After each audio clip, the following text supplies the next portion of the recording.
that and the schedule. That was brutal, guys. Brutal. I think it's brutal. Yeah.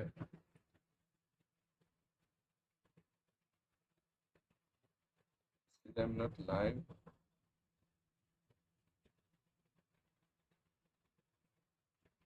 Yeah, but the door is open. Yeah. My live stream is burst like in 14.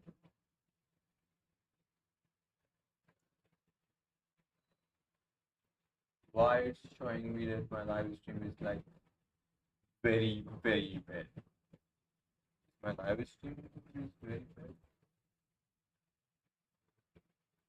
on the YouTube. On the YouTube platform, I'm not. Who's?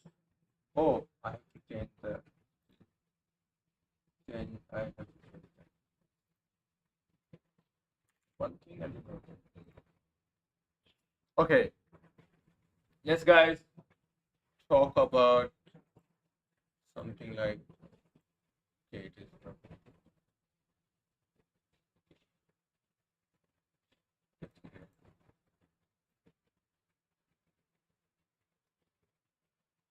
Okay, let's guys. What the heck we are going to do today in this live stream? Today we are going to learn about the who is Hog and Magog. The Hog and Magog. Yeah, Hog and Magog. Who are they?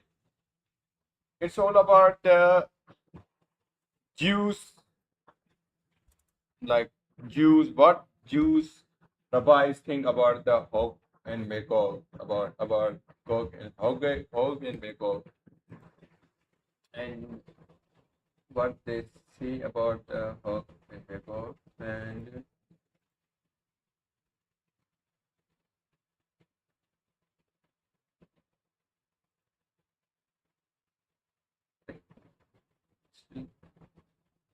everything. So let's go. Okay.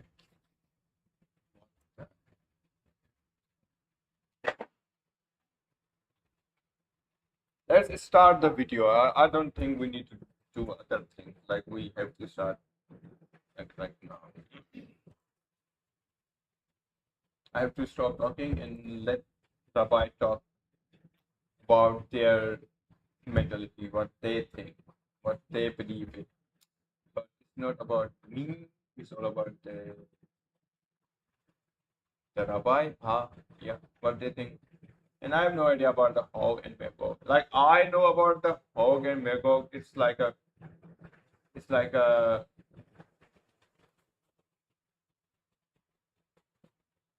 like a Hog and Magog. It's like a Europe and Arabs are fighting each other. It's a Hog and Magog. What were you playing? No. Right now we are not going to play any game. We will play Resident Evil. I have scheduled it. You can go into my YouTube channel and you find the schedule of the game. Okay. Right now we are going to talk about the Hog and Magog. If you are not like 15 or 16-year old, don't watch it this video. Like you will everything will go on your mind. You will think I'm talking about crazy things. I think 15, 16 years old, like they are capable to understand what I'm talking about. Okay, go in the YouTube in my channel, and there is a schedule about which game I'm going to play today. Okay, and it's a Resident Evil 4 remake. I think it will be great live stream because we are going to shout, guys, in that live stream. Okay, now I have to stop talking about the heck of things and let's have a discussion about the Hog and Magog, what they are and who will be they. Like I have learned it, Hog and Magog are like a Europe and Arabs. They will fight each other, and after that they will understand. Oh my God, why we are fighting each other. There is someone else who is doing everything. Okay, Then after that, they will go and fight other party, and they will, okay, yeah, you started this whole war, and we don't want to fight each other. We have to eliminate you because you are the problem. Like, then the things will go right. Like Jesus will arrive, and the things will go according to their mentality. I think so. Uh, that's great. I think I have to.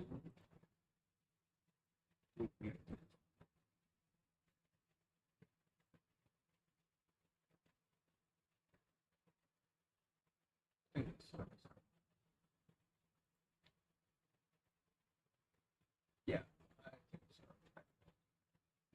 That,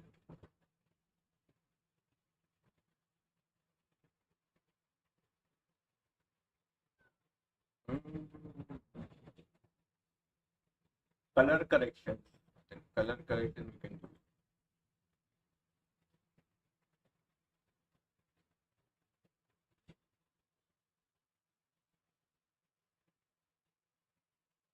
Russian? Ah, bro, don't talk in Russian, bro. Talk in English a little bit. I don't understand Russian. You have to teach me Russian.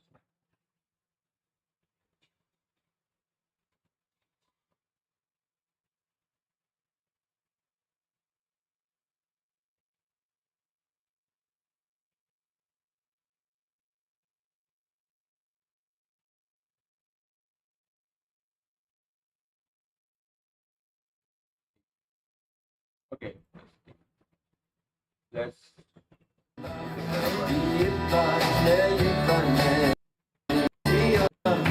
Hi, everybody. Yeah, thank you. Thank you for coming.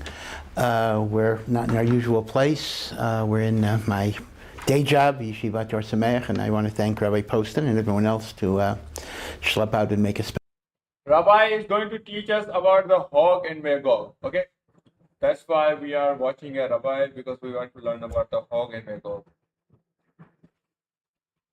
special trip. Tonight's shir is dedicated for a refuah shlema. To all Cholei Yisrael, and of course all of those who are suffering as a result of the war that we're going through. And an aliyat neshama of Rabbi Moshe Fischel ben Rav Michael and Devorah bas Sarah Finkelstein. Again, I've mentioned before that Rabbi Finkelstein, Zecher Tzadik Livracha, was a very formative influence in my own life growing up in Hartford. And I'm certainly very, very honored to give a shir le'ilei nishmato. In addition to David Moshe ben Avram Fischel and the brother Yonatan Yisrael ben David Moshe by Chaya Feingold and Shula Bat Miriam, and Mrs. Judy Greenwald dedicates the shir in memory of Elio Dov ben Avraham, Harav Dov Aryeh ben Avram Yehuda, Sima Braina Bas Elchanan, and Mishael ben Harav Dov Aryeh. Again, may all of the learning be le'ilei neshama of all of these people. And from Rav Naftali Reich, in gratitude to Rabbi Breidowitz, and in memory of Eliezer ben Shmuel, Rabbi Breidowitz's guidance to us and to the attending physicians through Eliezer ben Shmuel's final days was invaluable and unforgettable. Once again, it should be le'ilei nishmatam. As all of you know, we're going through a very, very difficult time right now. And I know that some people here were happen to be visiting Eretz Yisrael for Sukkot, and you happen to be here when a war broke out. And although I recognize how frightening this would be, and all of us are frightened and all of us are disturbed, but nevertheless, on some level, you do have to understand it actually is a privilege to be with the Jewish people in their land in this time of distress, in this time of tzara, in which you can join us in going through the struggles that we are going through.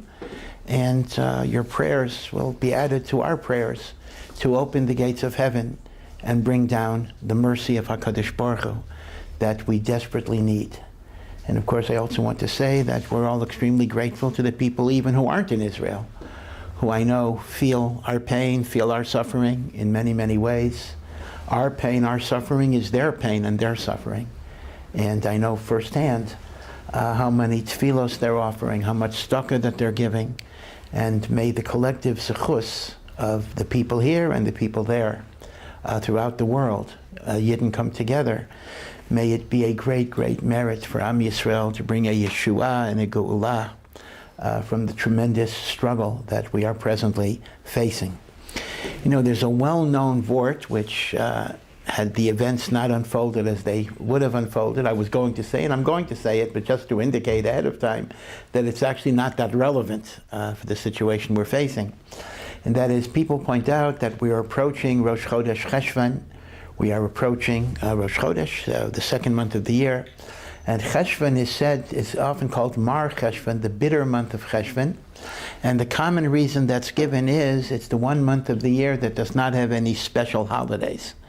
Tishrei is full of holidays, and Kislev has Hanukkah, and Teves has Hanukkah, and Shvat has Tu B'Shvat, although we're stretching the definition of holidays a little bit. Adar has Purim, and Nisan has Pesach, and Iyar has Pesach Sheni and Yom Ha'atzmaut. Again, we're Lag BaOmer, again stretching it, but still there's some festive day. And then Tammuz. Well, Tammuz has the 17th of Tammuz, but Chazal say when Mashiach comes, that's going to be a day of rejoicing. Av has the 9th of Av, which although it's a sad day, is the day that Mashiach is born, and that will also be a Yom Tov, and of course the 15th of Av, which is a great holiday. Elul has no holidays per se, but it's preliminary to all of the holidays of Tishrei. But Cheshvan is bereft. Cheshvan is ordinary. Cheshvan is not special. And as a result, after all of the Chagim, there's a certain sense of a downer, of no longer having anything to be excited about. But a thought that I often communicated was that Cheshvan is the litmus test of what we gained from the high holidays. Meaning, we had the holidays of reflection and repentance and prayer. We have the holidays of joy. But the real test of a Yom Tov is not so much how you experience it at the time, but whether it carries over into an inspiration that will lift you up through the year. So right after 3 or 4 weeks of very, very intense holiness and sanctity, Hashem puts us into a normal environment to see if we have truly grown from the Yomim Tovim. The Chazon Ish used to give a mashal that if you have a pot and the pot overflows because it's boiling, well, as long as the pot is on the fire, you don't really know how full it is. Even a half-empty pot will boil over when it's on the fire. So how do you know how much the pot really has? When it's off the fire and there's no fire, and it's not hot, if it still overflows, then you know it's full. If it doesn't overflow, you know it's not, it's partially empty. So too, the fact that I'm excited and inspired in the middle of a Chag does not indicate at all that I've been transformed. It's precisely in the ordinariness of Cheshvan that we have the real test of the Yomim Tovim. So it's a theme that I've talked about quite a lot, and that is we go from the sacred and special to the ordinary and boring to indicate to God that we truly have absorbed the lessons of holiness and we bring them into ordinary life. That is a thought that I think is very relevant in most years. This year, however, things have taken a different turn. As we leave the month of Tishrei and we enter the month of Cheshvan, it's no longer leaving the special and going. Hey guys, I have scheduled the game, which game we are going to play today. Okay, if you are not interested in this video, like you are interested in the games, you can join the next live stream. And also I have pinned it in the chat. If you can click it and go and notify it yourself, and we will be together with the game. And this live stream will be wild. And this one be, and next one live stream also will be wild. We are going to do some crazy things. going into the ordinary and mundane, but rather we've been immediately plunged into extraordinary circumstances. Circumstances that call upon us to bring out strengths and courage that we otherwise didn't know that we were capable of. The existential struggle that the Jewish people face in their land is perhaps unparalleled for the entire existence of the State of Israel. I mean, since 1948, this perhaps has been the biggest struggle that we faced. And although Baruch Hashem, I have to say that in most of the country, including Yerushalayim, and may it continue to be so, there seems to be relative stability. Walk outside, life is going on. But we cannot be oblivious to the cost and the suffering that is happening down south, and to a lesser degree, even up north, in which soldiers, thousands of soldiers, have already given their lives. They've been injured. Hostages have been captured under brutal conditions. And if, as seems probable, there will have to be a ground invasion of that hellhole of evil called Gaza, then unfortunately the sakana, both to our chayalim and to our hostages, brothers and sisters, is greatly, greatly, greatly increased. So the fact that God in his mercy allows most of Israel to function in a relatively normal way should not obscure the fact that there is tremendous pain and suffering. And it's our sacred responsibility to feel that pain, to pray, to turn to HaKadosh Baruch Hu. So, if in most years the transition from the Chagim was a transition from special time to ordinary time, which is also ultimately special, this is a different type of transition. And in some ways, God is giving us another test. Have we absorbed the lessons of the Chagim as we face the tremendous, tremendous challenges that have been put into our way precisely at the crescendo of the happiest day of the year, the day of Simchat Torah, the day where we were dancing with the Torah, we were rejoicing with the Torah. And that very day, this happened. So there was a lot to think about. You know, people call me up. Everybody wants, from me and really from every rabbi, words of chizuk, words of encouragement, words of strength. And the truth of the matter is, I find it very difficult myself to come up with words. On one level, the messages are kind of straightforward. After all, for the past 7 weeks, the month of Elul, and the Rosh Hashanah, and Aseret Yemei Tshuva, and Yom Kippur, and Sukkot, and Shmini Atzeres, and Hoshana Rabbah, and Shmini Atzeres, and Simchas Torah. We've been talking about the need of tshuva, the need of Avat Yisrael, the need to grow, the need to become better in so many ways. So what's the message now? The message now is the same message. It's a message that we've been hearing over and over and over again from one rabbi, from other rabbis. Really, everyone is giving the same message. And now, it reminds me a little bit of an old Chabad story where a chassid went to one of the rebbes, not the last rebbe, but I think the Rebbe Rashab, and said, we've been through Rosh Hashanah and Aseret Yemei Tshuva and Yom Kippur and Sukkot. What do we do now? What is our avoda now? So the Rebbe Rashab said, now the avoda is to do tshuva, not just talk about it, but to actually do it. Now is not the time. Oh my God.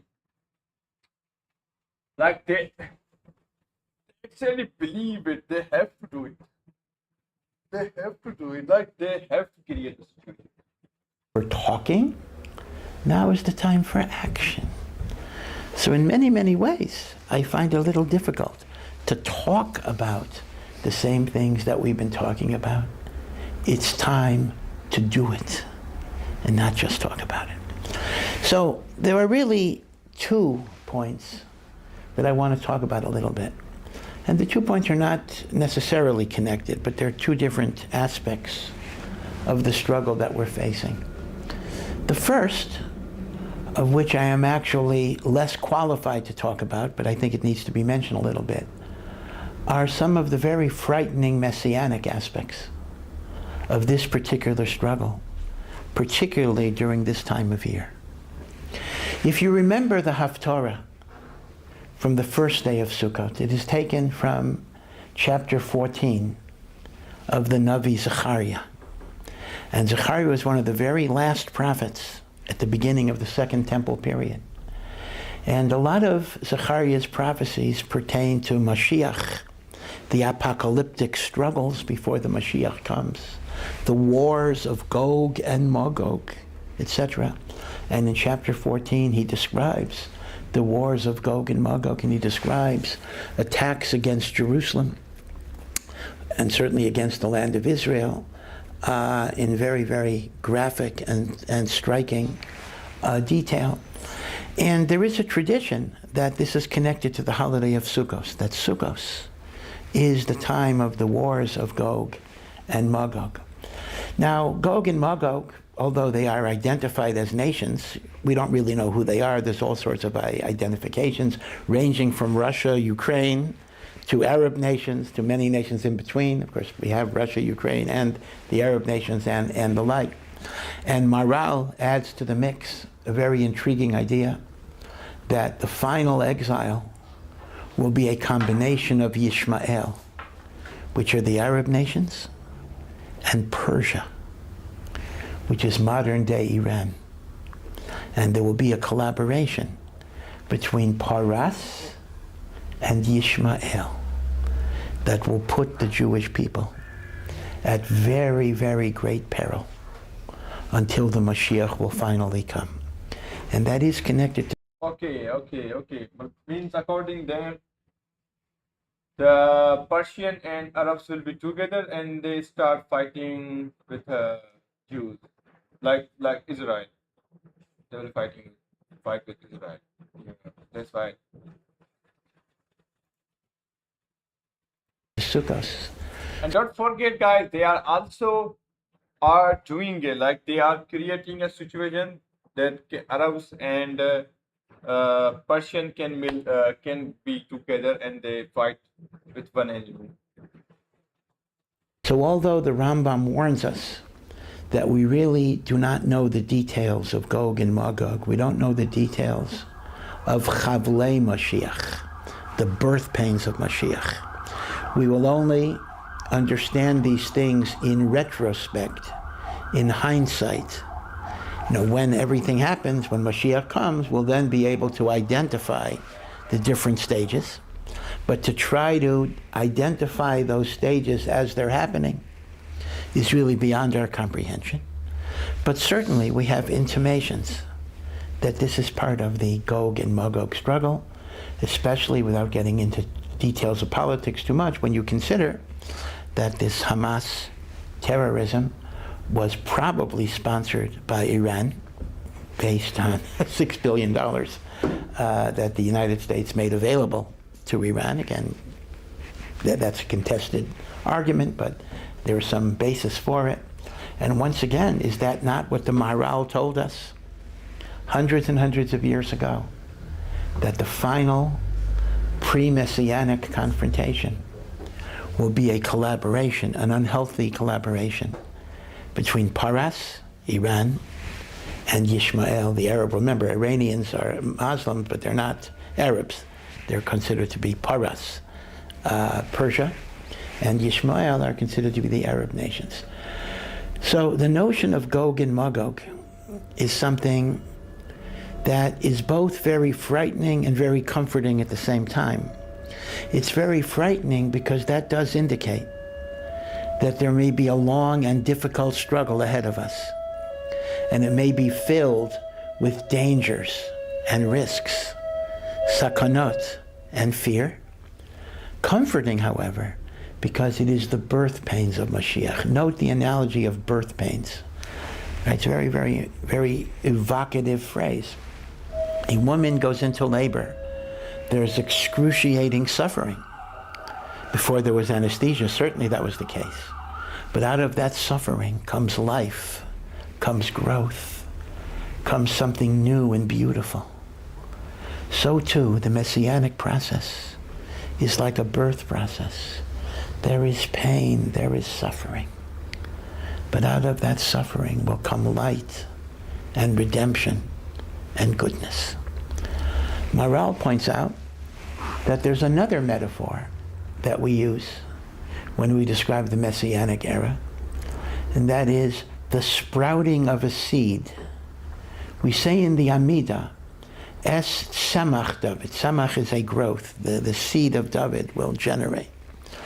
So, if the metaphor of birth connotes the pain that precedes birth, and that connects to the Chavlei Mashiach, the birth pains of Mashiach, the notion of seed has a slightly different connotation, although it's related. Maral says the connotation of a seed is that a seed and then something coming together. So Maral says Mashiach cannot come as long as we are consumed with our egotism, our sense of control, our sense that we are in charge of our fate. Man, or the Jewish people, has to reach a state in which they feel helpless, in which they feel their situation is beyond their control, that only God can help them. Of course, we have to do our part. We need, Baruch Hashem, an army, and we're so proud and grateful to all that the army is doing in this difficult time, 100%. But we also have to know that without HaKadosh Baruch Hu, we can't do it. It's the obliteration of our egotism that ultimately is our disintegration that allows the Messianic redemption to come. So the two metaphors are very important. The Biat HaMashiach, the Geula, is described as a birthing process, and it's described as the germination of a seed process. One is the pain and the struggle, and the other is the obliteration of ego. Again, I don't want to get too political about this. I just want to point out that one of the things that is surprising everybody, including the Israeli government, is how could there have been such a massive intelligence failure? You know, one of the great strengths of our system is that our guys know what's going on in Gaza and every part of the land, the intelligence all over the world, that Israel is almost never caught by surprise. In fact, it's been said that for every successful terrorist event, the police or the army or the Shin Bet, they manage to frustrate 20. It's like a... As the president said, we just had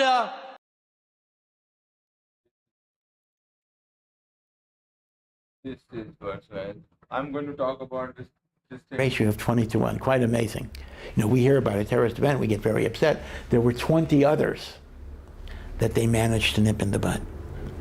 This was a total surprise. And it's very, very strange. I mean, ad kedei kach, that I'm even hearing Americans, I think it's unconscionable, critical of Israel, like somehow, I mean, it's kind of perverse. It's somehow Israel's fault that they didn't catch on to this. I mean, talk about blaming the victim. But still, it's very, very surprising. But part of what's going on is that we have to learn sometimes that we're not in charge. And when we get too filled with our own sense of control of the world, God shows us we're not in control. In some ways, that was the lesson of Corona, which, thank God, we're more or less past. And that's also the lesson of Gaza and Hamas, Simchas Torah, 5784. But, as the Maral says, once we get our egos out of the way, Something shitty is happening with my internet.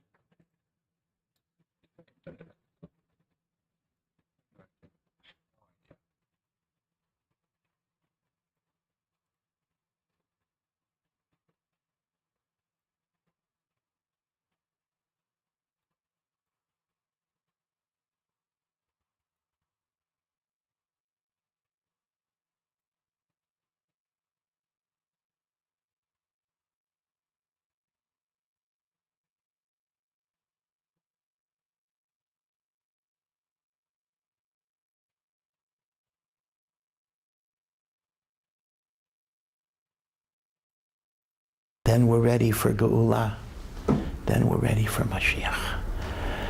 So, as I say, as I contemplate the Messianic picture, and again, this is not anything that I can say I have any firm grasp on, really none of us have, except maybe the greatest Kabbalists, I'm filled with both fear and trepidation, but also with opportunity and hope, because these are the signs of Biat HaMashiach, these are the signs of Chavlei Mashiach, these are the signs of Gog uMagog, and indeed even the time of year fits the description in the Navi Zechariah.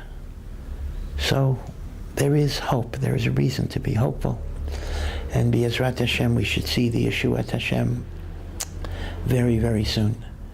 Let me go back a little bit. I didn't have a chance actually before Sukkot to talk about Sukkot. But since so much of Sukkot is connected to Gog and Magog, I'm going to go back a little bit and draw some connections, and you'll see how all of this ties in to the great struggle that we are facing. You know, Sukkot is a very unusual holiday. In the time of the temple, there is a Musaf offering, an additional offering that was brought. We bring it on Shabbos, we bring it on Rosh Chodesh, we bring it on every holiday, including Chol HaMoed. But Sukkot has a very unusual Musaf configuration. Number one, the number of animals you bring is by far much larger than any other holiday. And number two, they are brought in a descending order. Meaning on the first day of Sukkot, we brought 13 bulls as burnt offerings. And then we went down, 13, 12, 11, 10, 9, 8, 7. That's Hoshana Rabbah, in other words. Shmini Atzeret is a different holiday. But for the 7 days of Sukkot, we brought the Parei HaChag, the bulls of Sukkot, in descending order. And Chazal added up the digits, and if you add up all of the parim, you come up with the number of 70. So we brought a total of 70 bulls on Sukkot, going down in descending order. Chazal teach us that the 70 bulls represent 70 nations of the world. Now those nations are descended from the 3 sons of Noach, and they are enumerated in Parshat Noach. Now obviously there are more than 70 countries in the world. The United Nations has whatever number it has, over 100 members, but those are breakaways. But according to our tradition, there are 70 basic national groups, and each of them has their own destiny, their own personality. That itself is a very fascinating issue.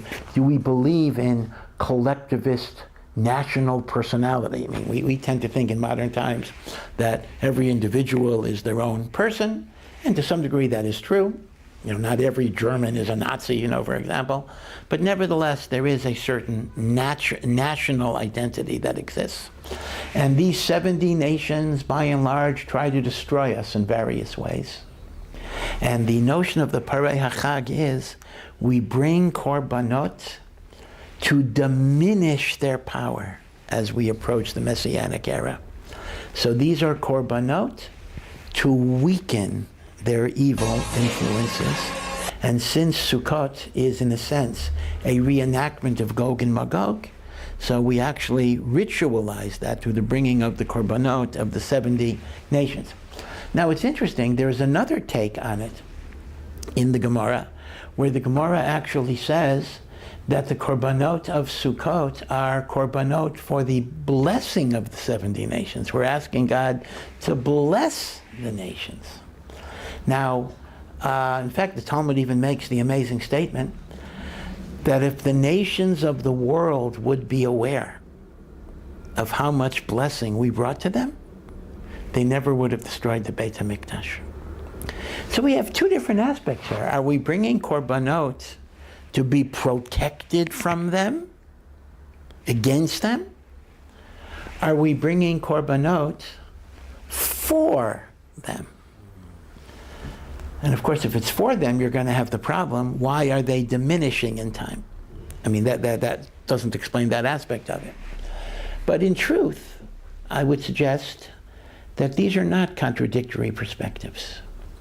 We want their evil to be diminished, diminished, diminished. But we don't necessarily want them to be physically destroyed. We want them too to do tshuva, to turn to God, to embrace goodness and morality, and then they too will be worthy of God's blessing. And the Beit HaMikdash will be, as the Navi Yeshayahu said, and we said this many times in the Slichos, Ki Beiti Beit Tefillah Yikarei L'chol Ha'amim. My house, God says, my house shall be a house of prayer for all the nations of the world. So yes, we bring korbanot to diminish their evil. And then, when they forsake their diminish their for all the nations of the world. So yes, God says, my house shall be a house of prayer for all the nations of the world. So yes, we bring korbanot to diminish. Guys, they are not bringing anything. They are just bringing chaos. No one can go Israel, guys. If anyone goes, they are doomed. Something crazy will happen with them. Their evil. And then, when they forsake their evil ways, may God bless them. Now, it's a little strange, because in some ways we've had starts and setbacks. The Abrahamic Accords, some might view this as a step in the direction of tshuva, although maybe it was economically motivated, in the sense of opening up the ability of Jews to have a relationship with some of these countries, to live there, to have synagogues, kosher restaurants, and the like. And then we have this. And we have this, which is the opposite. It just shows you that when there's movement for good, there will often be counter movements for bad. Right? The world exists with this eternal struggle of good and evil. And the Parei HaChag does represent the idea that eventually this evil will be conquered. And not just physically destroyed, but the other way around, will be transformed into things that might be positive forces for good. Ki beisi beit tefillah yikarei l'chol ha'amim. We don't pray for the death of the evildoers. We pray for the death of the evil that they do.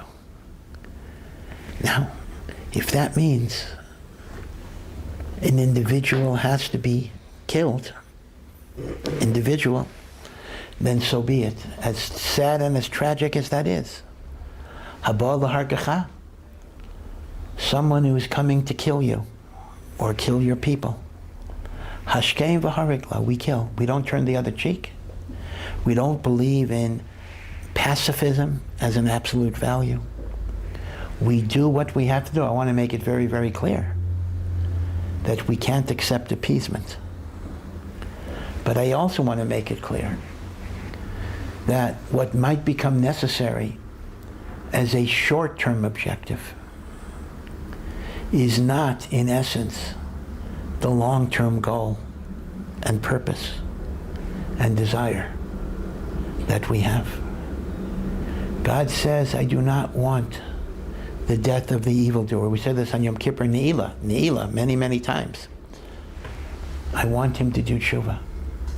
And all the prayers of Rosh Hashanah and Yom Kippur talk about God putting his reverence in all of his creations. V'yeda kol pa'ul ki atah pa'alto. Everyone that you created will know, God, that you created them. Yavin kol yitzur ki atah yitzarto. So, this is connected to the Parei HaChag, the diminution of evil as we approach the Messianic era. And if you raise the question, how can I talk about the evil getting diminished when it seems to rise up? So the Meforshim all tell us that it's like a candle. Right before a candle goes out, there's a final burst of energy. In fact, sometimes even a human being who dies is that way. A final convulsion. We are seeing the death throes of this reshut that is going to have its final destruction. And the fact that it intensifies is not a sign of vibrancy. It is not a sign of strength. It is a sign of this is the last gasp. We don't know how long that last gasp can be, and that's part of our challenge and part of our struggle and part of our difficulty. But it is the last gasp, although it may be much longer than we would be fully comfortable with. So that's one idea. But let me point out that the Vilna Gaon has an extraordinary observation about the 70 nations. He says 35 of those 70 nations come from Yishmael, and 35 of those 70 nations come from Esav. So everything that's against us is either Yishmael or Esav. Let's flesh that out a little bit. What does the Vilna Gaon mean when he says 35 are from Esav and 35 are Yishmael? He certainly does not mean 35 are descended from Esav and 35 are descended from Yishmael. In point of fact, none of the 70 nations are descended from Esav or Yishmael. Remember, Esav and Yishmael are descendants of Abraham. The 70 nations are those besides the children of Abraham. So really there are 72 nations, Esav and Yishmael are, right? So what does he mean? The 70 nations are from Ham and from Yefes and even from Shem, other Semitic people, but not in the Abrahamic line. So what does that mean? What do you mean 35 are from Esav and 35 are from Yishmael? So the Vilna Gaon must obviously mean it is not that the nations are physically descended from Esav and Yishmael, but it means 35 nations have a spiritual essence that emanates from Esav, a spiritual essence, and 35 nations have a spiritual essence that emanates from Yishmael. What is the nature of that spiritual essence? I would suggest, in explaining the Vilna Gaon, that this refers to the two different challenges that Jewish people face in their confrontation with the nations of the world. Esav, Esav, represents what you might call hedonistic materialism. The notion that there is no need for a God. God is irrelevant. The only thing that matters is power, money, mastery, ego, control.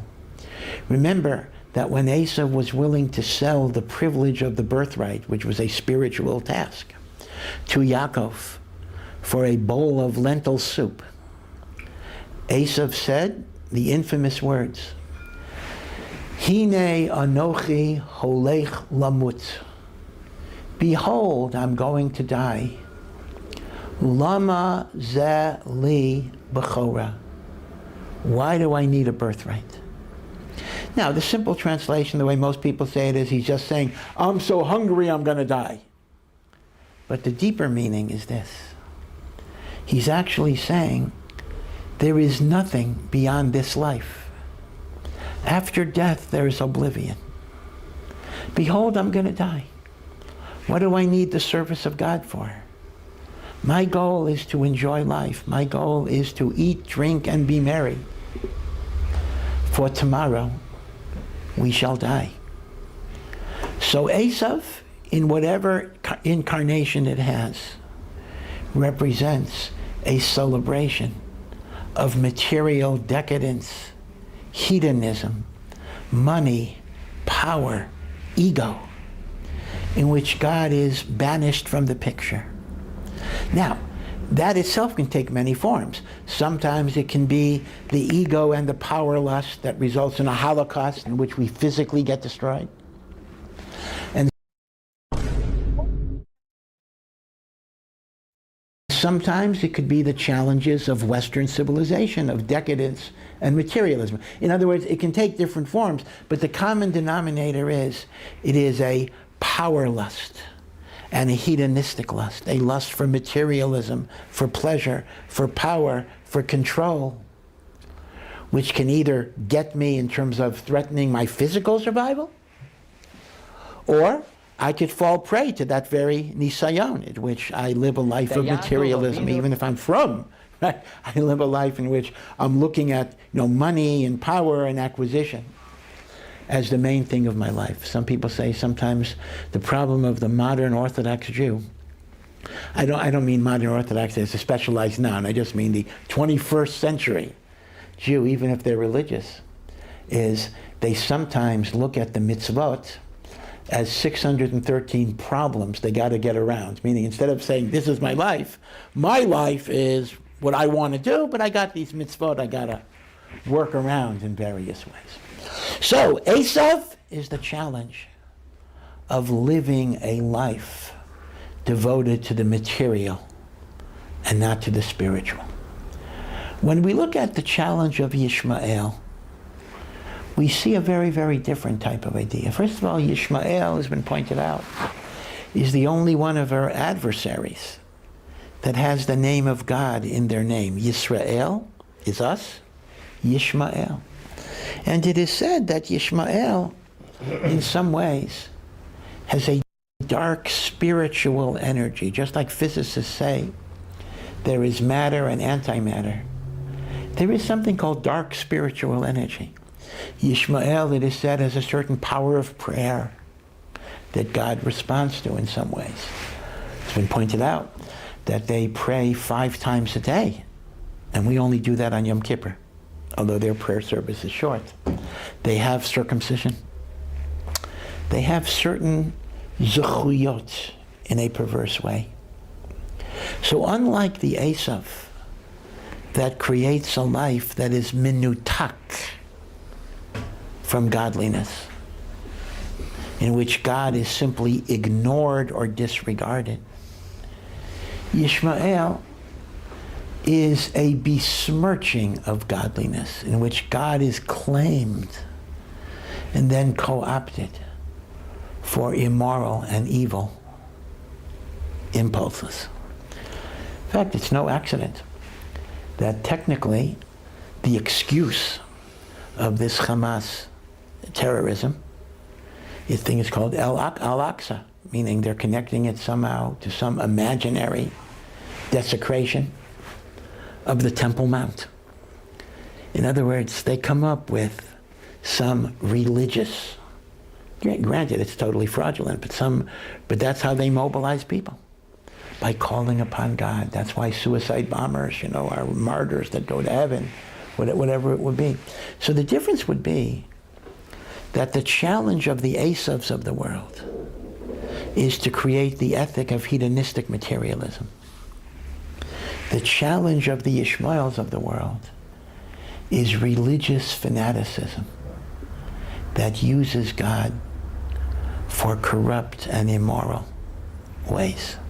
And when the Vilna Gaon says 35 are from Esav, 35 from Ishmael, he's actually teaching us that we're going to face those 2 challenges. And those are the 2 challenges we are facing. We're facing the hedonism of Western civilization, and we're facing the religious fanaticism of Islamic fundamentalism. Right? The Ishmael and the Esav are hitting mentalism. And we're facing the hedonism of Western civilization, and we're facing the religious fanaticism of Islamic fundamentalism. Best will be like Europe, I think so. Yeah. Right? The Ishmael and the Esav are hitting us in both directions. Now, what's interesting is, Rabbeinu Bechaya says, As the president said, we just had that this notion of Ishmael and Esav kind of being the spiritual sources of our enmities can be seen in another ritual of Sukkot besides the bulls, and that is the Nisuch HaMayim. Now you'll remember that during the year, when the morning sacrifice was brought every day, they would pour wine on the altar.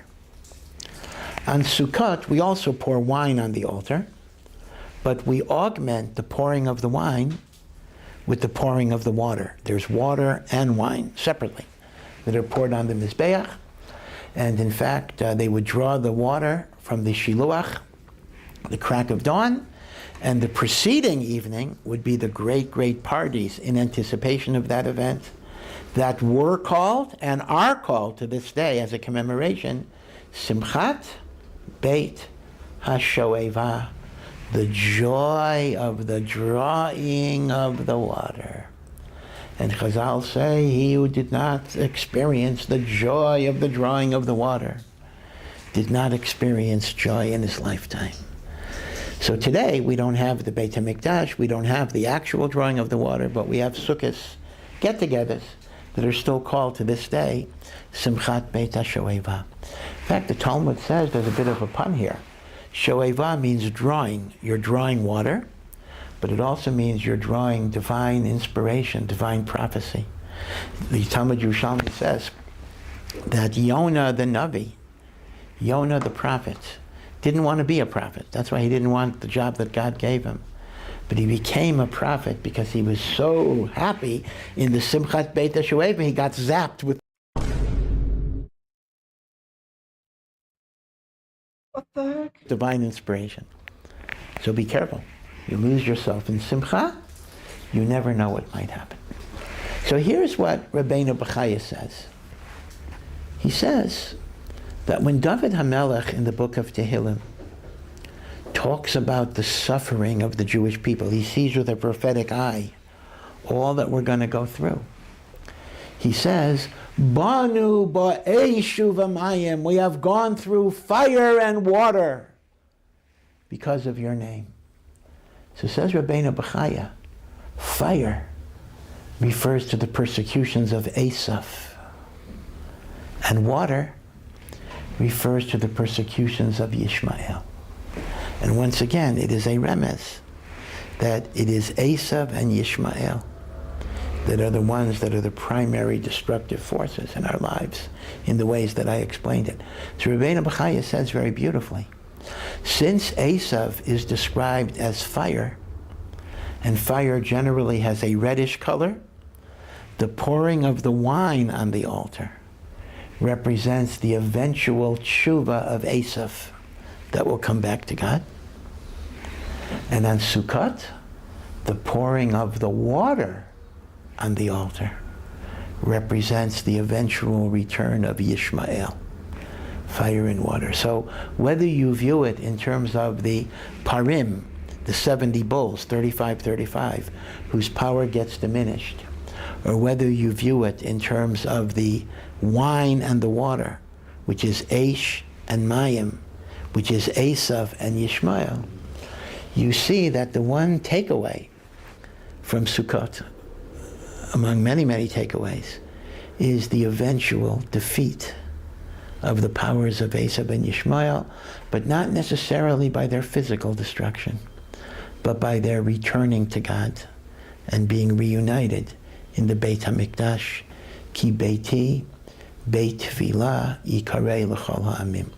Okay, so this is, again, going back a little bit, talking about Sukkot, but I think it is very, very relevant in terms of what we're going through.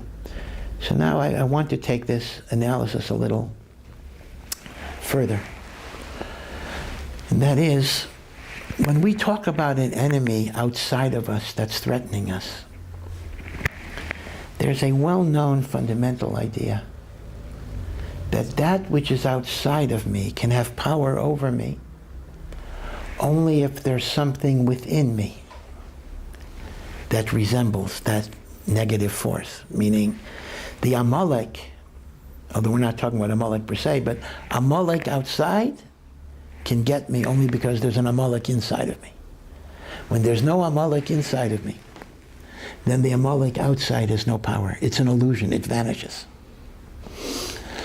So, if, as the Vilna Gaon teaches, we have 35 nations of Asaph and 35 nations of Yishmael that have power over us, that's because there is something of the Asaph within us and there is something of the Yishmael within us. And we have to eradicate the Asaph and the Yishmael within us in order to successfully eradicate the negativities of the Esav and the Ishmael outside of us. So what would this mean?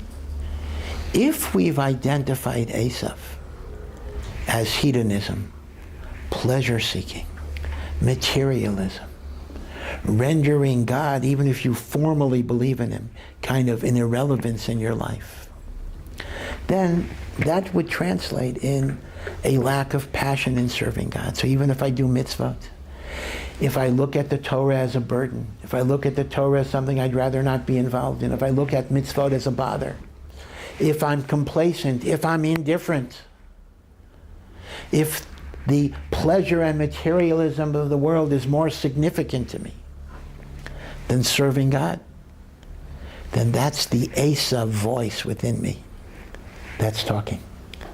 Hine anochi holech lamos, behold, I'm going to die. Lama lezeh b'chara, why do I need this burden? So, if our job is to eradicate the Esav, I must strengthen my passion to serve God, to learn Torah, to do mitzvos, to have enthusiasm, to look at Yiddishkeit as a privilege and not a burden. That's how I fight the Esav in me that's pulling me the other way. But what is the Ishmael in me? The Ishmael in me is when I believe in God, but I use my faith in God to disparage, to denigrate, to demonize, to delegitimate others. Now again, I have to be very, very, very careful here. And I may not be able to escape the hate mail or whatever it is. I'm going to utter a criticism of our religious world, but and say that there's an aspect of Ishmael in it, but I do want to make 1,000,000% clear that I'm not drawing, God forbid, a moral equivalence between what we are sometimes guilty of and the atrocities that are being perpetrated. I am not suggesting equivalence, and no one listening should make any assumption of equivalence. But I am suggesting that there's a little bit of the Ishmael within us that makes us vulnerable to the Ishmael out there. And that is when we have a lack of Avat Yisrael, not loving our fellow Jew, delegitimating, demonizing, saying anyone to the right of me is a fanatic, anyone to the left of me is an apikoros. It's only where I am. And I try to give myself a moral superiority that I am the right servant of God and you're not. That's the voice of Yishmael that's speaking. And that makes us vulnerable many, many, many, many times over to those who make the same claim against us.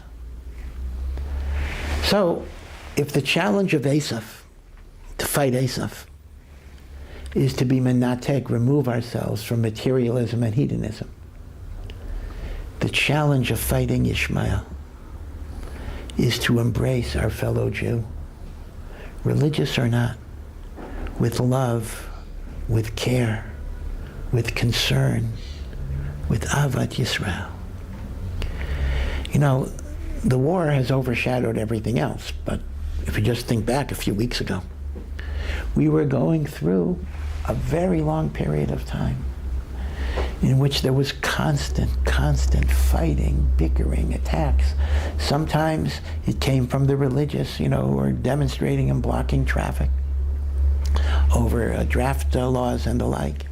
And other times it came from the secular against the religious, fighting the judicial reform proposals, which I can tell you as a lawyer were perfectly reasonable reforms, whatever it would be. But it was, and also the religious had nothing to do with it actually, so it was a very, very strange situation, but somehow the religious community was singled out as trying to destroy Israel as a democracy. And then we had on Yom Kippur, where a religious group wanted to have, I was holding a service with a mechitza outside. And there were people who attacked them on Yom Kippur. Again, my point is not to cast blame, because yes, there's blame on both sides here. not in that case, but overall, there are times that religious have attacked secular. Yeah, and that's wrong. And there are times that secular have attacked religious. And that's wrong. I will be an equal opportunity condemner. I will condemn both. In fact, if in Tel Aviv there had been a mixed service, and some from people would want to have stopped that, I would have condemned it too. So I'm not simply condemning what happened on Yom Kippur because it was non-religious people attacking a religious service. I would absolutely condemn it the other way. The point is, we fight and we fight and we fight and we argue. Well, argument is okay because obviously there are different views, different beliefs. I'm not suggesting every view is equally true, and we need to be able to debate, we need to be able to discuss. But to demonize, to hate, to simply denigrate, we do it week after week, month after month, year after year. Before he was saying like Gazanians are demons, and now he's saying, oh, we need to be like good. We have to be like have understanding, and we have a discussion, and we have like why now changing the point in this time? I did not understand. Like you have to stay on your word. Okay, I'm saying it this thing. Okay, I'm staying on this word. If I ever change my word, I have to tell why I have changed the word.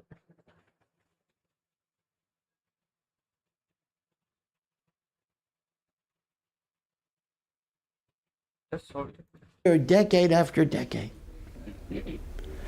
that I know what God wants and you don't. I am keeping Judaism and you're not. And now we can see, I hope we can see, kind of how stupid that was, how insignificant that was, how unimportant that was. Do you think Hamas cared if somebody was Haredi or Chiloni or whatever it is? Did it make a difference? The hostages that were taken, the soldiers that were killed. One thing that a war like this makes us realize is how insignificant are the things that divide us. That doesn't mean, again, that people shouldn't stand up and articulate their beliefs and discuss them and even argue. Argument per se, I mean, the word machlokas is the common phrase we use for every discussion in the Gemara, is a machlokas. Machlokas, Rashi and Tosfos, Machlokas, Rambam and Tur, Machlokas, Rebbe Yasser of Shlomo Zalman Auerbach, sure. Judaism is about machlokas, 2 Jews, 3 opinions, at least. That's our tradition. That's how we learn Torah, that's how we grow. I'm not critical of that. Obviously, I'm not critical of that. But the notion that everybody gets demonized. And this reminds us how much more there is that unites us than separates us. And when we demonize, we're not really speaking as Jews, we're speaking as Yishmaels, in which the midah of Yishmael is within us like a cancer that's leading us astray. So these are the things, we have to learn. Oh shit, I did not learn one bit of the Gog and Magog. What the heck I have learned? It's nothing. Guys, it's enough. Now I'm not going to watch this video more.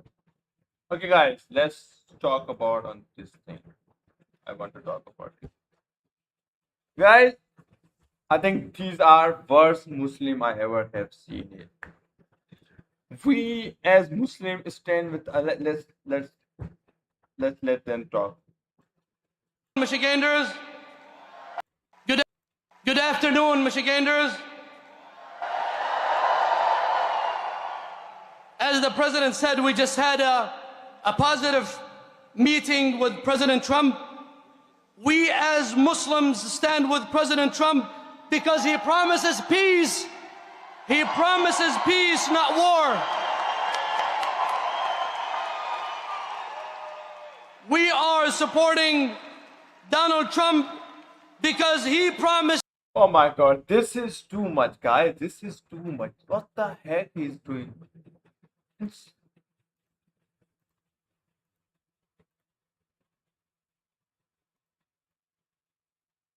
Oh, it's like, oh, give me hand. I have to handshake with the Steam file. What the heck he's doing? He's crazy, guys. We just had See him. What he will do.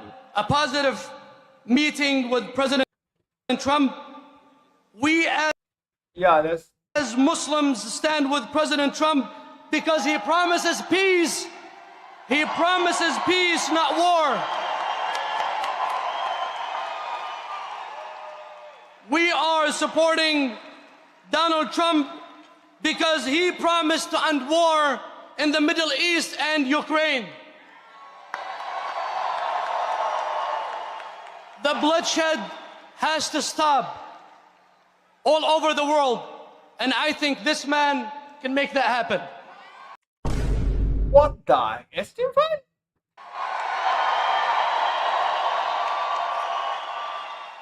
I personally believe that God saved his life twice for a reason.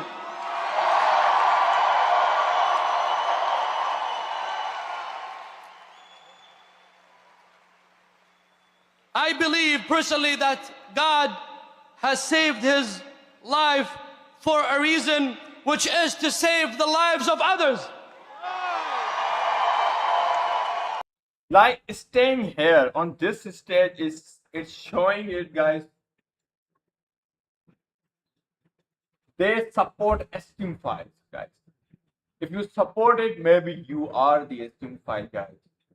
And also, how the heck he is the peacemaker, guys, in the Middle East. He is just bringing a chaos in the Middle East. I think in everywhere, like Venezuela, you see it, and I think it's in the I forget it place. Greenland and Cuba. I think maybe Mexico. I think there are so many other countries that I have no idea how many countries are there. Like he is trying to destroy. Like we are Muslim, stand with the president because he promised peace. Where the heck is peace? I did not see it. My eyes can't see it, guys. Where is the peace? Who the heck support the Trump? Is a Steam file. Who support the Steam file? No one support Steam file. Like what the heck they were doing on the island? They were crazy things, and still they are staying on this stage. Oh my God! No one need to stay on this stage, guys. If you are staying on this stage, it means you support Steam files.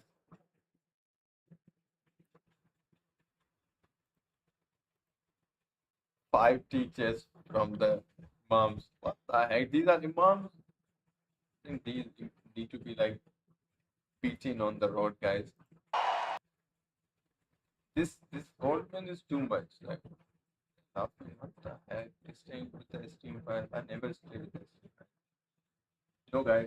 No, guys. If you like stay with someone who is doing wrong and it's clearly you are saying, yeah, I support it. Heck, guys, this is bad.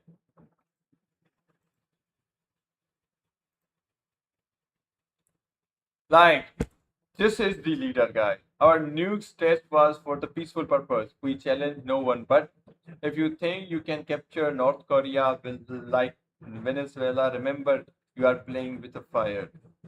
Like now, everyone is thinking about the nuke, guys. Everyone, because they know, like, if you have a nuke, there's a chance, little bit, no one will attack on your land. You can nuke it. But also, we find out if you have a nuke, like your neighbor can like bomb you. I'm talking about the India guys, the Modi who like, what the heck, guys? He attacked Pakistan, and he then and that time we find out that still you have a nuke. Still you can be like someone can attack on your land. No one will listen your. I think this video has some music.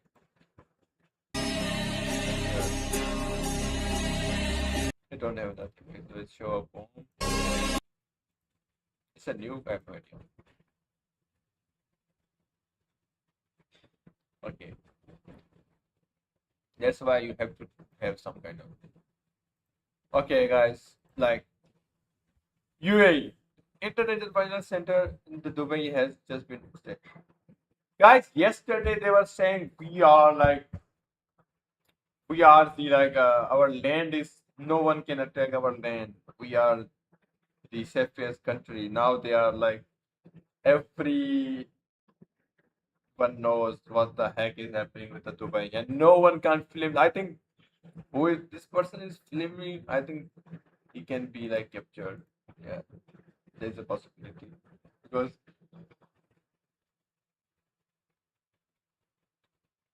you know they support Israel, guys. That's why they are attacking their international finance center and their oil and also military bases everywhere. They are hitting Iran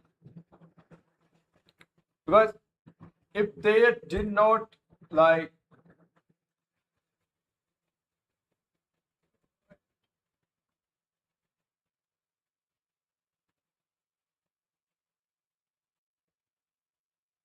I'm great, guys.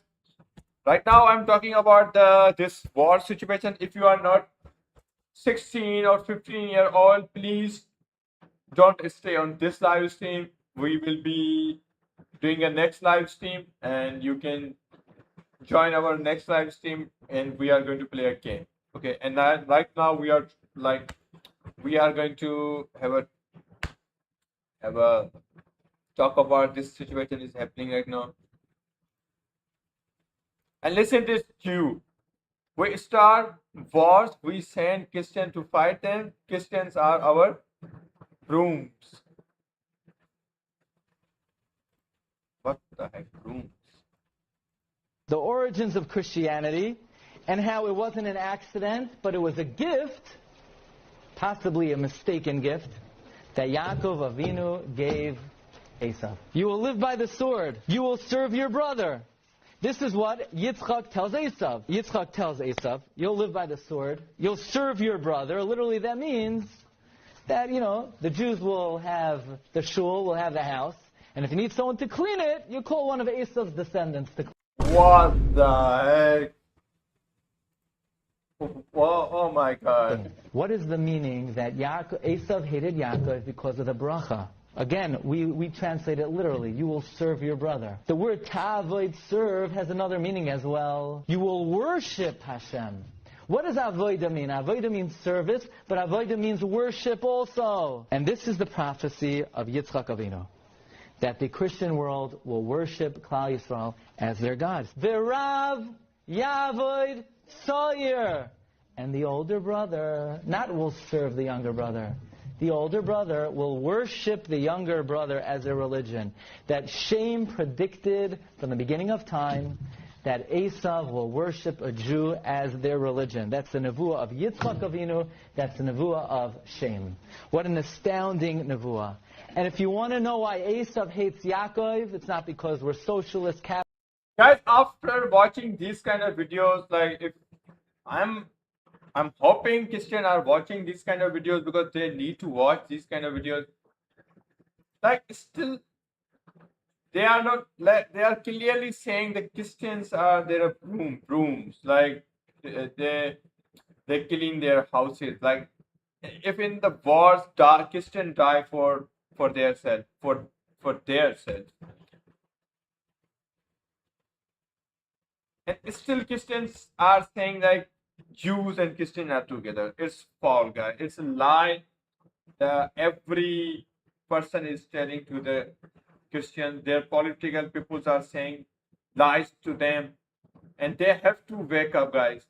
After the steam file, they have to wake up. If they will not wake up, there will be chaos. If you will not wake up, bro, the chaos will be on your door. You don't think the chaos like is in the Middle East tomorrow can be on your lane, and you have to wake up, guys. Do you also think that the steam start a war for beginning the end time? I think so. Maybe. Maybe this is the case. One thing we know, this war started because of the steam file. Because Trump is in the steam file, and that's why he has to start this war. Because I think they have more things about the Trump. Like Trump is not the man for to be a president for the USA. Okay, if you they will do a false flag on the Alex Massa to build a new temple. I think no, they are not going to do it. Maybe, it's like it's myself. I believe will not do it because for building a temple they need to have a Messiah. They can't build a temple. They need a Messiah. I like in their mentality before, like in this video I was watching another video, the rabbi was saying Persian and Arabs will be together and they will attack Israel, and this war will like give a birth to the Messiah.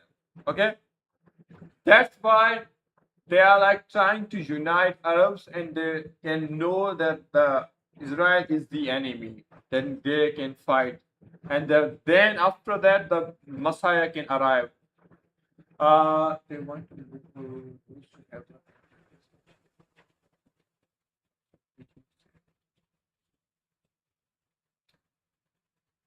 I think they believe Armageddon will be started after the Messiah because Messiah will fight with them in their mentality. Right now they are trying to like unite Arabs and Persian together. I think maybe European peoples also they can be united. Why did the captain say war of Gog and Magog? Because they believe like Europe is I'm not 100% sure which one is Gog and which is Magog, but the two parties they are Gog and Magog. Europe can be Gog or Arabs can be Magog. They can fight each other. After that, they will find out the biggest enemy of there, and they believe that the biggest enemy of them it will be Israel, and they will fight Israel, and the Messiah will arrive. Their Messiah, who believe after that war the Messiah can arrive. This whole thing is happening for the Messiah, guys, because there are so many videos. If you try to search it, you will find out they think they have to do a work for the Messiah. Then after the Messiah can arrive in this time period.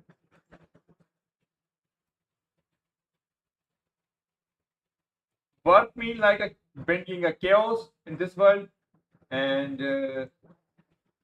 unite the Persian and Arabs together and have some chaos in the world, guys. Are you gonna play a game? Yeah, in the like in 45 minutes.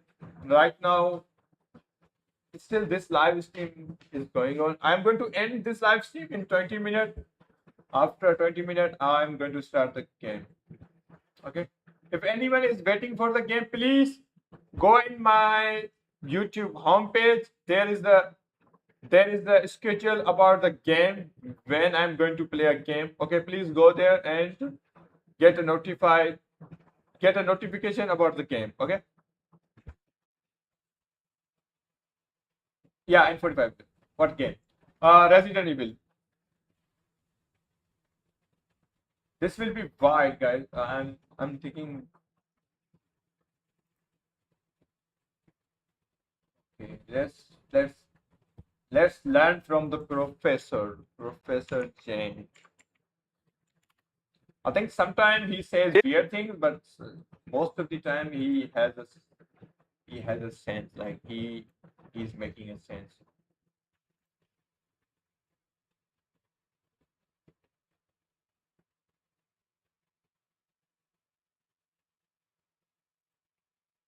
We continue. I said Resident Evil, guys.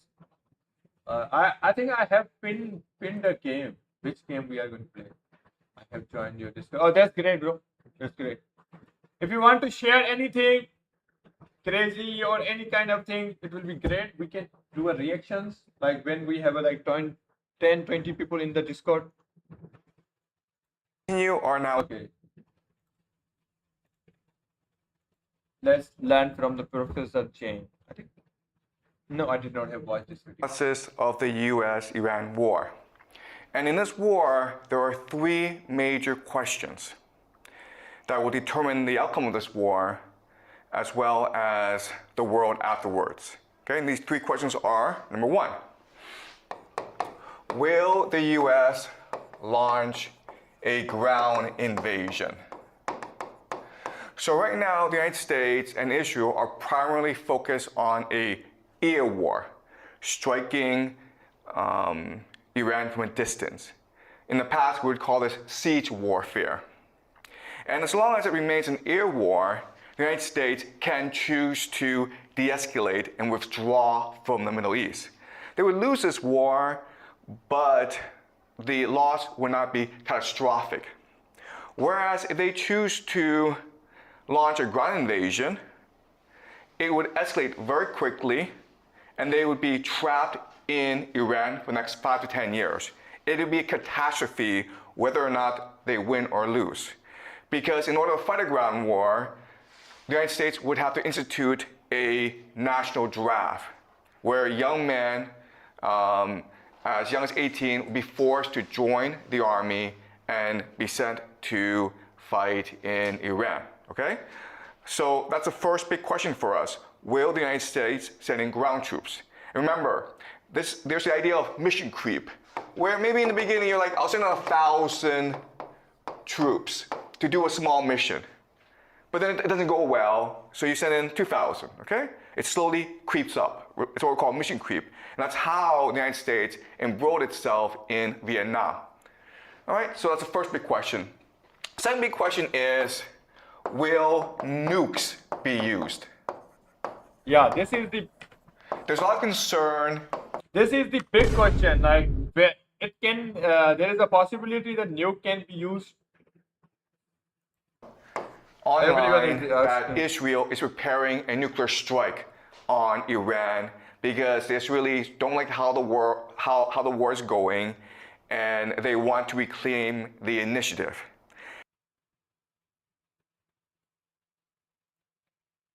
They are sending 18 years old to the wars. Yeah, there is the possibility. Right now, no. Right now, no. They are not going to send 18 players. There is a possibility, like if, like, they also can send up 16, 15-year-olds in the wars, maybe 19, no, not 19, I think 19 will be like terrifying, will be age. I think it will be like 17-year-old. In Ukraine right now, these things are happening, like 18-year-old, like 17-year-old, 16-year-old, they are going to fight in the war. There is no number, guys. It's a lie. They told us years and years that there is an age limit. There's no age limit, guys. Like if you can hold a gun, you are the perfect indication,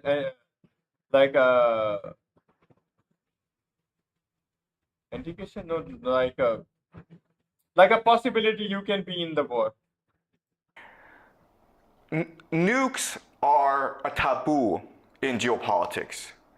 The Americans used them at the end of World War II, and no one's used them ever since. If Israel were to use tactical nuclear weapons, they would break this universal taboo, and we might find ourselves in a nuclear apocalypse, okay? So that's a great concern that everyone has right now. And the third question is the Al-Aqsa Mosque.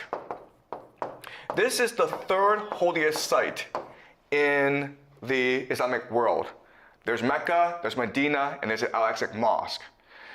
The Muslims believe that it is from the Al-Aqsa Mosque in Jerusalem where Muhammad ascended to heaven.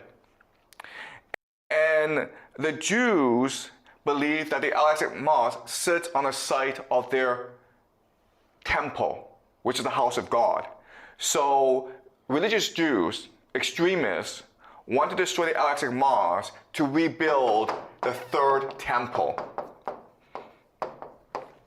And if they destroy the Al-Aqsa Mosque, then the 2 billion Muslims in this world would be religiously obligated to go to war against Israel. Okay? So these are the three big questions that will determine how this war will determine the future of the world. Okay, so in this class, I teach you game theory to make predictions about the future.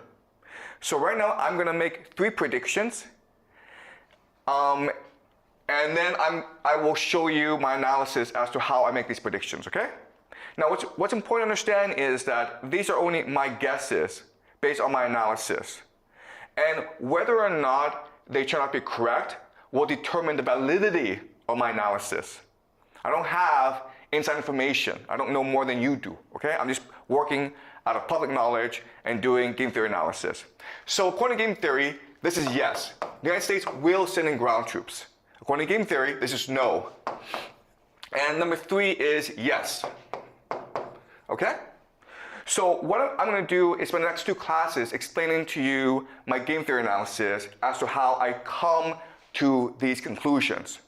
And we can watch how world events unfold. Now I want you to understand something, which is that for my theory to be valid, for my analysis to be valid, I have to be correct on all 3. Okay? If I miss one, then all my theory is wrong. I know there's a lot of concern from around the world that nukes will be used. And I am 100% confident that nukes will not be used at this time in this war. And if I'm wrong, I apologize to the world, okay?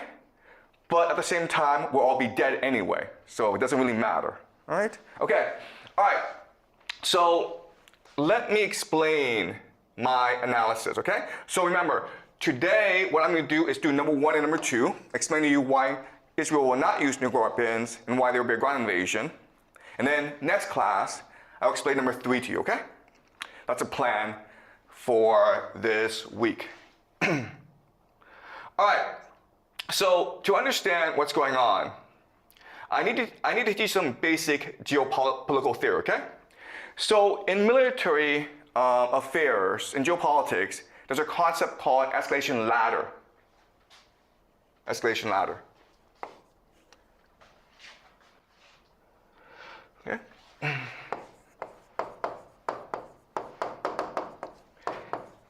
And the dominant theory is that whoever has escalation dominance has the most advantage. Okay, so what this means is, let's just say you and I get in a fight, okay? I have a knife, you have a gun. Well, a gun is more dominant than a knife. Therefore, you have a greater advantage over me, and therefore you should win, in theory, okay? And applied to this war in the Middle East, Israel and the United States have escalation dominance because they have nuclear weapons, and Iran doesn't.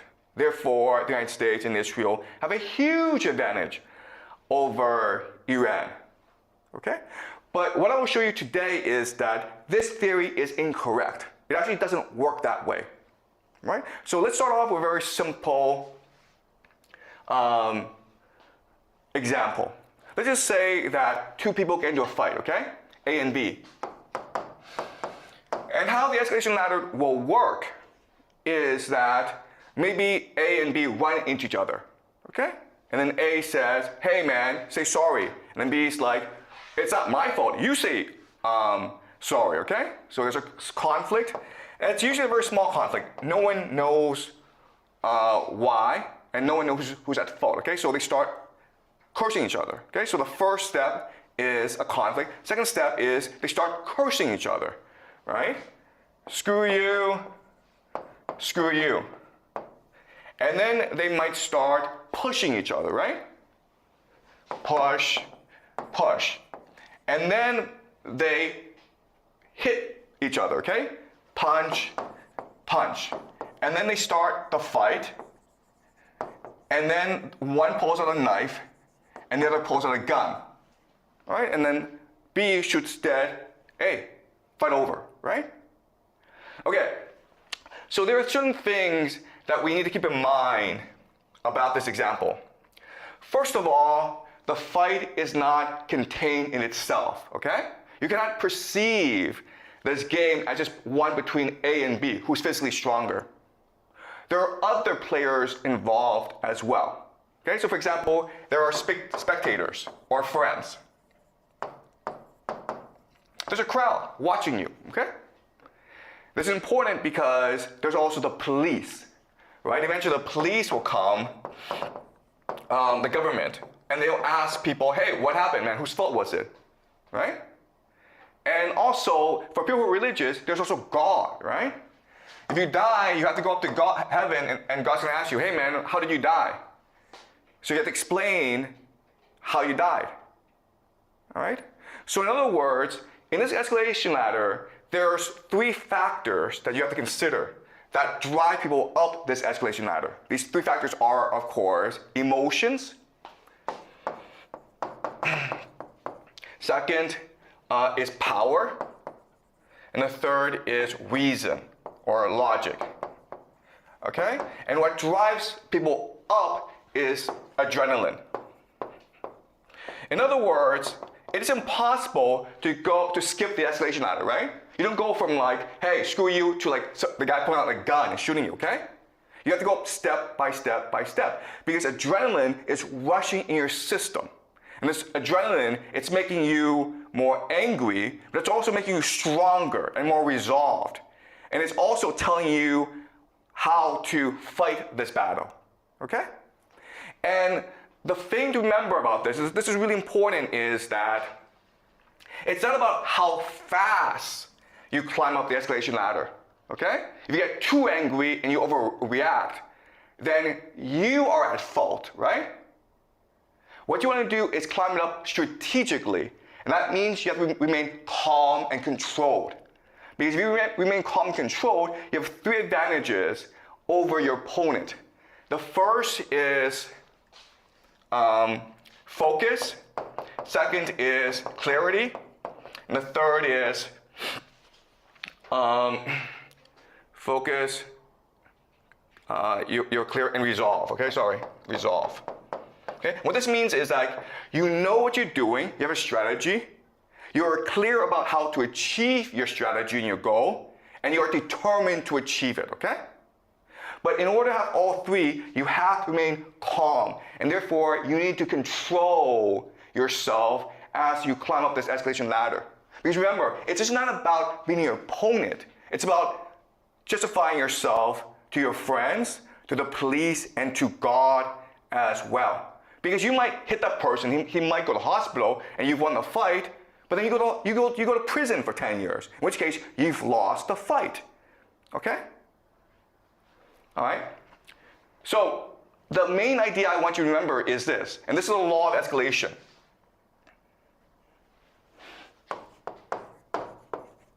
And this is a very important idea in my game theory model. Control is more important than dominance. Okay? Control is more important than dominance. Why? Because control is the idea of calibration. Like if you are in your control, you can make the right decision. Like if you are like making the rush decision, you will make a fear decision, and it will cost you in the next turn. Calibration means that you time or you structure or you strategize your response in a way that helps you achieve your strategic objective. Okay, you're not just throwing punches, you're throwing a punch in a certain way that allows you to defend yourself, that strikes fear in the opponent, and also allows you to seem as the good guy among spectators. Okay, and then when the police come, you can justify why you threw that punch in a certain way to the police so that you don't go to jail. Okay? All right, so another way of saying this is that calibration is ultimately about strategic flexibility. And the idea of strategic flexibility is, in a fight, the person who has the most options, the person who has the most flexible strategy will usually win the fight. Okay? There's a law of escalation, and I'll explain to you how this applies to the US-Iran war. Okay? All right. So before I actually talk about the war, what I want to do is do a thought experiment to examine how we can understand what's going on between the United States and Iran, okay? So let's do a thought experiment. And the thought experiment is this. Let's just say that there's a bully, okay? And he's the biggest guy in the school. And he has a gang, okay? These are his friends. And there's like maybe 4 of them. And so what they do is they basically prey on everyone at the school, okay? And there's maybe 100 people at the school, right? And so what they do is they make everyone in the cafeteria pay a tax. Okay, if you want to go in the cafeteria and eat, you have to pay a tax. Maybe $1, who knows, okay? And the friends of the bully go collect the tax and then give him all the money, okay? And that is the structure of the school, where if you want to eat lunch in the cafeteria, you have to pay a tax, and the bully's friends collect the money, and the bully shares the money amongst his gang, okay?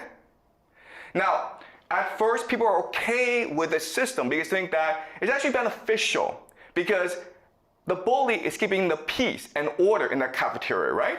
He's keeping everyone safe. So yeah, I pay $1, but it's not that much money. And we're all safe so that we can all enjoy our lunch in peace in the cafeteria, okay?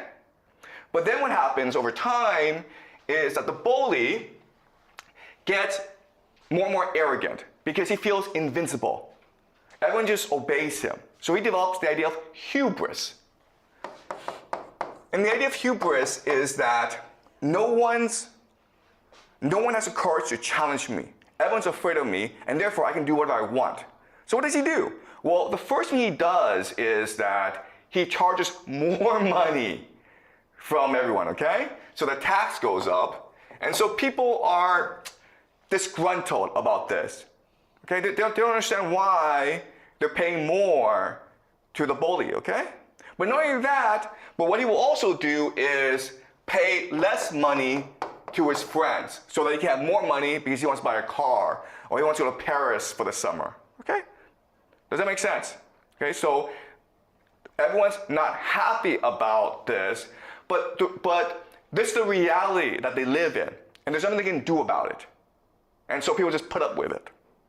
One day, a new kid comes into the school, okay? The new kid. And he doesn't really understand the rules of the game. He goes to the cafeteria, and he doesn't know he's supposed to pay a tax. Right? So the bully's friend comes over and says, hey man, where's $1? And he's like, what dollar? I just got here. And he refuses to pay. And so what they decide to do is teach him a lesson by ostracizing him, by making him sit alone by himself in the cafeteria. Okay, you have no friends because you don't know the rules and you refuse to play along. And the new kid is like, I don't care. I'm happy not having any friends. Okay? And so then the bully and his friends start to discuss, how can we get this new kid to play along? And so they decide what they're going to do is they're going to curse him. They're going to bully him, okay? So the new kid goes to lunch and he's eating his lunch, And the friends come down and start to curse him, says, "You're a wimp. Do you want to fight us?" And what the new kid does is he just ignores these guys. And these guys are like, "What's going on, man? Why is he afraid of us?"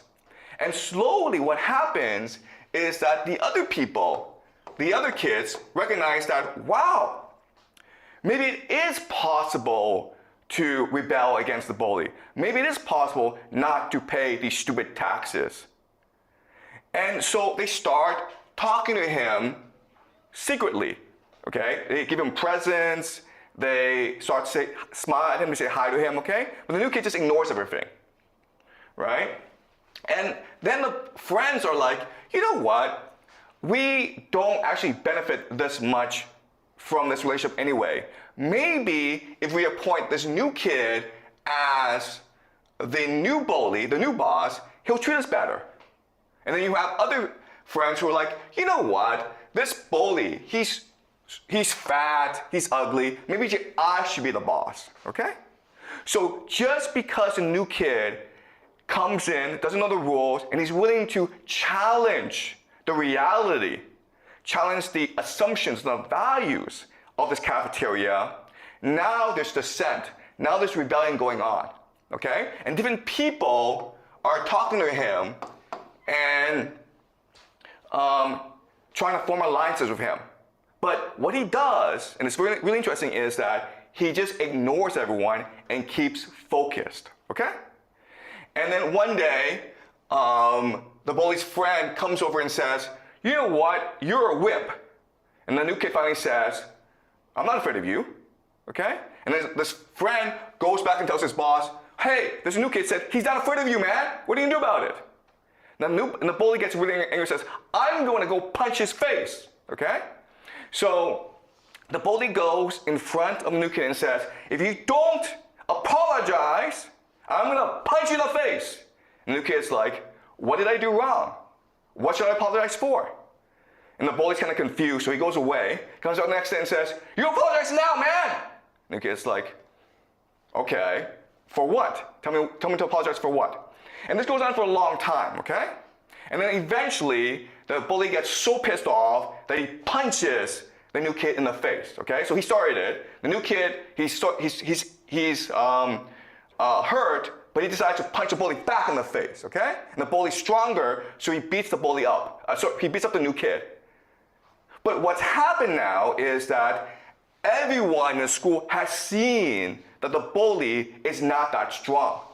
Everyone's seen that the bully is actually pretty weak. And so they recognize that, hey, if we stand alongside the new kid, we can beat the bully. All right? And eventually what happens is the bully is defeated. Does that make sense to you guys? Guys, it's this situation. It's like a USA, guys. Literally, 100%. Everybody thought this is invisible. Nobody can hit him. Now everybody can hit him. All right. So certain things to understand is that yes, the bully has escalation dominance because he's stronger and he's the biggest kid in the school. He can beat up everyone. But what wins the fight is control. What wins the fight is calibration, strategic flexibility. The fact that the new kid has many different options and he's picking the option that is most strategically advantageous to him. Okay? Now, and what you will notice from this example is the bully doesn't have that many options, actually, because he needs to maintain the idea of face or credibility, right?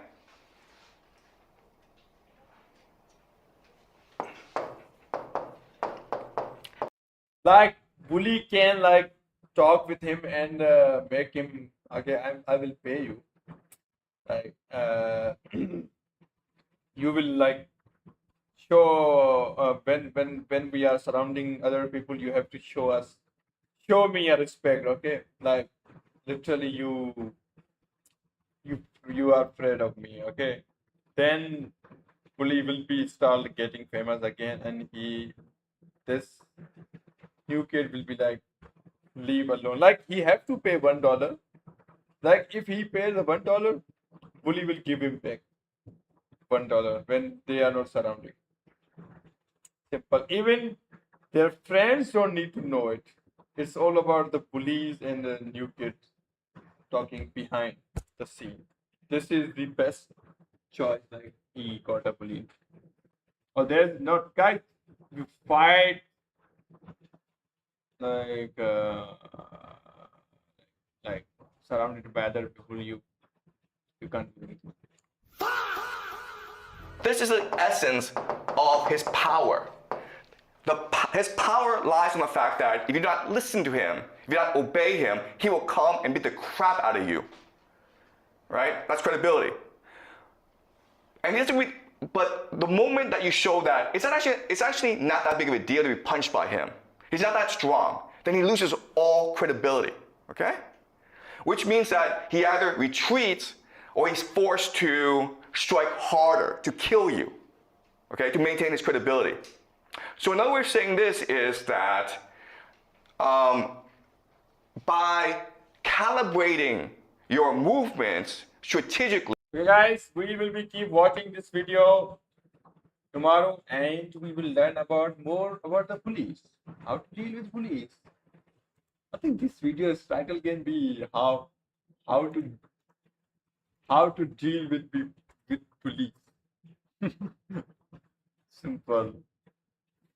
You have to be strong, guys. You need to be a man. You have to fight, guys.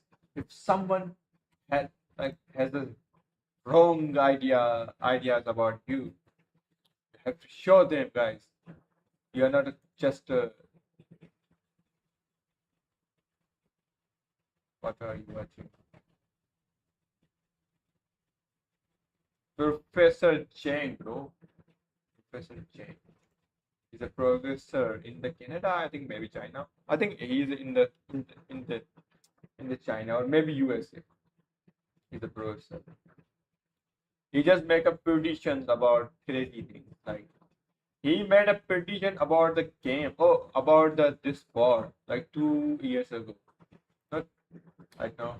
When are you ending this live stream? But right now we are going to end this live stream. And also I'm live on Twitch. If you have a Twitch account, you can go there, guys. Don't forget following me on Twitch. I am also doing a live stream horizontally because it's like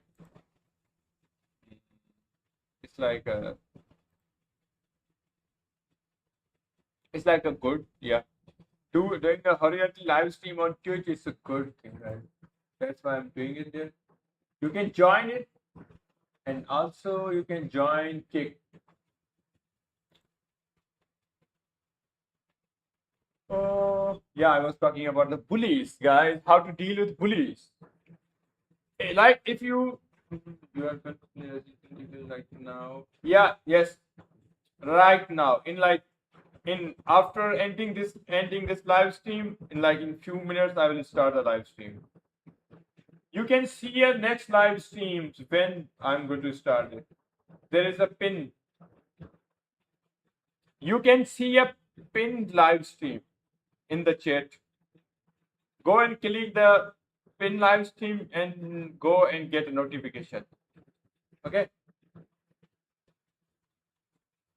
Yeah, I was talking about how to deal with bullies. Guys, you have to be little bit crazy. If bully start messing with you, you have to mess with him. Like show him. Like you are not a man. You just are not a man. I am also a man. If you want to have a fight, let's fight it. Let's be done with this thing. Like dealing with bully every day is the worst thing. And fight with bully like in one day, I think it's the best thing. Like if he can beat you, it's fine. Trust me, bro. I'm going to be your new friend. Okay, bro. Thank you, bro. That's a great thing. Okay, I don't need fans, bro. I don't need fans. I think fan word is weird. I don't like it, fan word. Like, if I start doing some weird thing, don't watch it. Like, if I start doing some gay shit, don't watch it.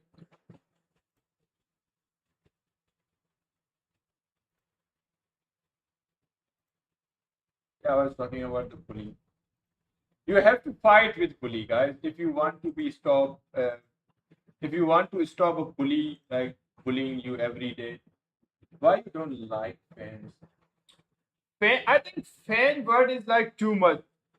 That fan can make you arrogant. Like I have a fans. Some people say I have a fans. Like don't be a fan. Like be a friend. I think friend is the best word. Like if you are watching my live stream, it means you are my friend.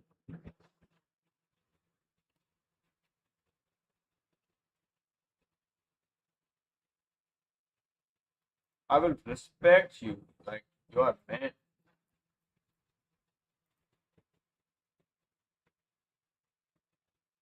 Because fans are so weird because they surround you and yeah, they will like they can take a pictures.